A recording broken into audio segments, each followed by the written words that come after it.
Di sekolah, Mika berusaha untuk bicara sama Hiro. Hiro dengan belak-belakannya bilang bahwa ia ingin perempuan lain dan dengan kejadian semalam, ia menyatakan putus dengan Mika. Mika akhirnya melempar cincinnya tersebut. Mika masih penasaran dengan apa yang dilakukan oleh Hiro, sehingga ia pun ngechat dia lagi buat ketemuan sama Hiro di perpustakaan. Tapi Hiro tetap saja tidak datang dan ya pusing lah, geus mandireuneuhan ditinggalkeun deh. Ripuh Hiro. ヒロ連絡待ってるから。じゃあね。 Lagi-lagi si Mika berusaha untuk minta ketemuan sama Hiro di tempat favoritnya. Saat Mika menunggu, Hiro pun datang dan menghadang Mika untuk tidak mendekatinya.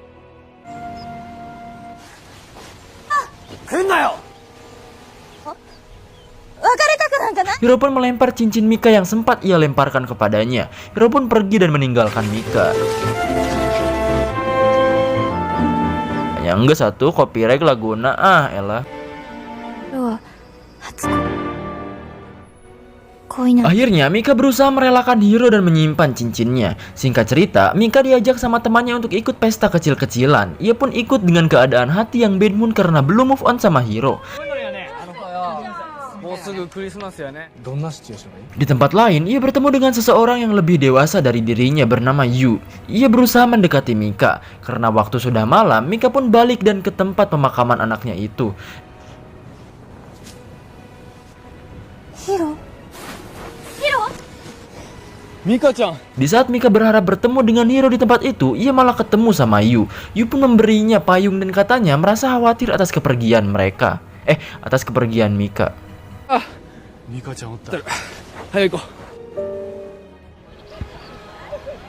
そろそろ次の子。ごめん。あと1年で。 Singkat cerita, Mika benar-benar telah membuka kancing bajunya. Salah. Bener sih. Maksudnya membuka hatinya kepada Yu, tapi ingatannya tetap tertuju kepada Hiro.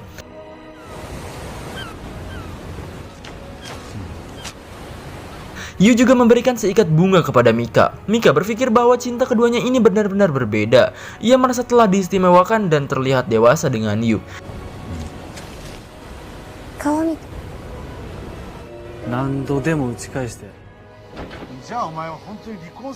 Keesokannya, ia mendengar perkelahian dari emak dan bapaknya. Mereka benar-benar akan bercerai, pisah ranjang dan juga pisah selangkangan.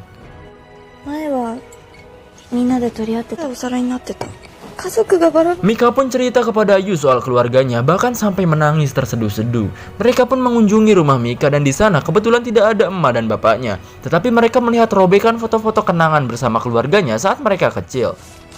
Dengan semangat, Yu melakban atau menempel-nempelkan lagi foto-foto yang sudah robek itu. Ya jangan leweh atuh Mika, sini atuh sama aku disun. Singkat cerita, si Yu ini menemui ortunya Mika dan Yu dengan pedenya memperkenalkan diri. Ia juga bilang bahwa Mika telah menangis karena perpisahannya dan ia juga memberikan robekan foto yang telah menyatu kembali.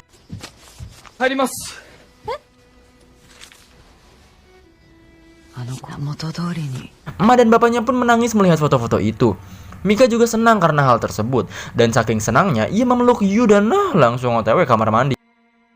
Akhirnya, keluarga Mika pun bersatu kembali dengan penuh senyuman. Singkat cerita, tepat pada 24 Desember, Yu mengantar Mika untuk mengunjungi kuburan anaknya dulu. Dan ternyata di sana ada Hiro yang memakai ciput yang terlihat tampil berbeda. Mika hanya diam dan berdoa untuk anaknya. Ia pun masih sangat-sangat penasaran dengan alasan Hiro pergi meninggalkannya. Saat ia hendak menanyakan, Hiro akhirnya meninggalkan Mika. Di situ juga Mika teringat masa-masa kembali bersama Hiro dan gagal lagi move on. Koplok greget aing nontonnya juga.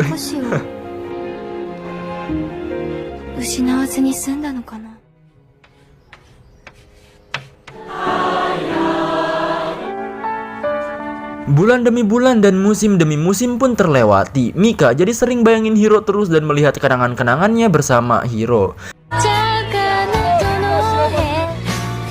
Kopi raga tuh, dah lah lagunya anjir. Akhirnya pada bulan Desember lagi, Mika dan Yu seperti biasa mengunjungi makam anaknya itu. Tapi saat hendak pergi, Yu pun melamar Mika dan sepertinya Yu ini benar-benar serius banget sayang sama Mika. Mika hanya tersenyum dan memakai cincin itu. Saat hendak pergi, Yu pun khawatir sama Mika karena takut ketemu sama Hiro lagi. Dan you know lah, si Mika ini susah move on sama Hiro. Tapi Mika tetap pergi karena menghormati kematian anaknya. ごめん。したばっかじゃん。 Lalu saat Mika sampai di makam anaknya, ia pun malah bertemu dengan teman SMA-nya dulu bernama Nozomu yang ada di awal film bersama Hiro. 頼まれてきた。来年も。 Akhirnya si Nozomu ini belak-belakan bilang bahwa alasan ia kemari untuk menggantikan Hiro yang mungkin ia sebentar lagi akan meninggal. Ternyata Hiro mengidap kanker dari 2 tahun yang lalu sejak pertama ia memutuskan Mika. Dan ia tidak ingin mengatakan kepada Mika soal ini karena tidak ingin Mika berjuang dan menangis sendirian. Lalu apa yang sudah ia buat dulu adalah rencananya agar perasaan Mika kepada Hiro hilang.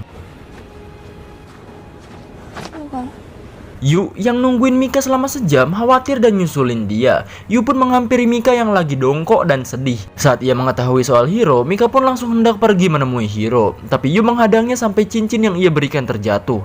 Yu pun hanya tersenyum sakit hati dengan apa yang dilakukan oleh Mika. Ia akhirnya mengizinkan Mika untuk pergi. Ia pun menangis dan melempar cincin tersebut entah kemana. 俺が泣く前に。行かない。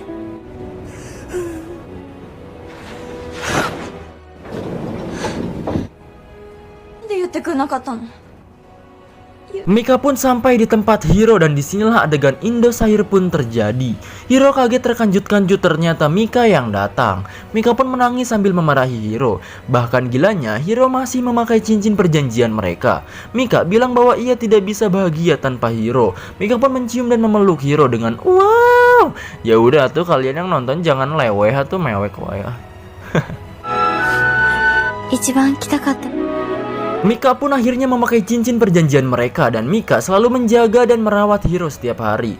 Diam-diam Hiro selalu memotret Mika. Hari pun dijalani dengan sangat bahagia untuk Hiro dan Mika. Ia benar-benar menjadi pacar yang baik, bahkan saat si Hiro muntah dia yang beresin.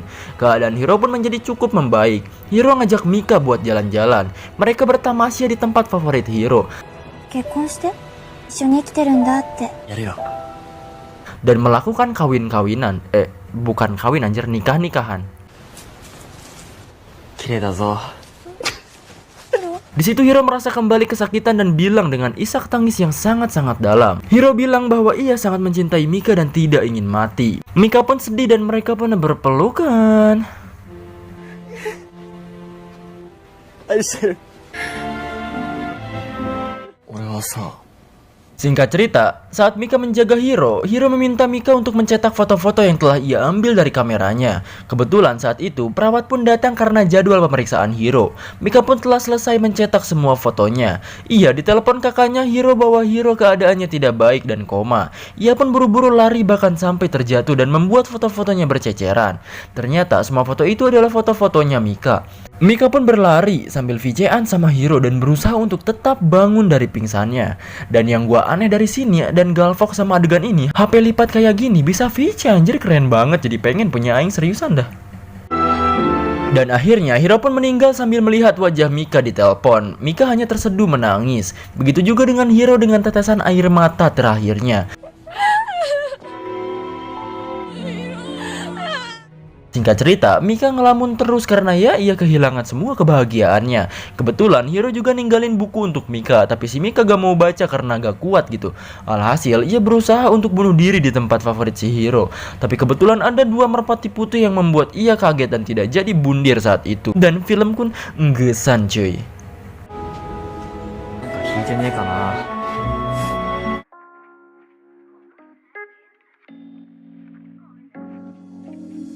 Wadadadai, menurutku film ini sangat recommended buat kalian yang suka drama. Jadi sangat-sangat menyentuh banget pokoknya. Apalagi pas adegan si Yu yang lempar cincin itu.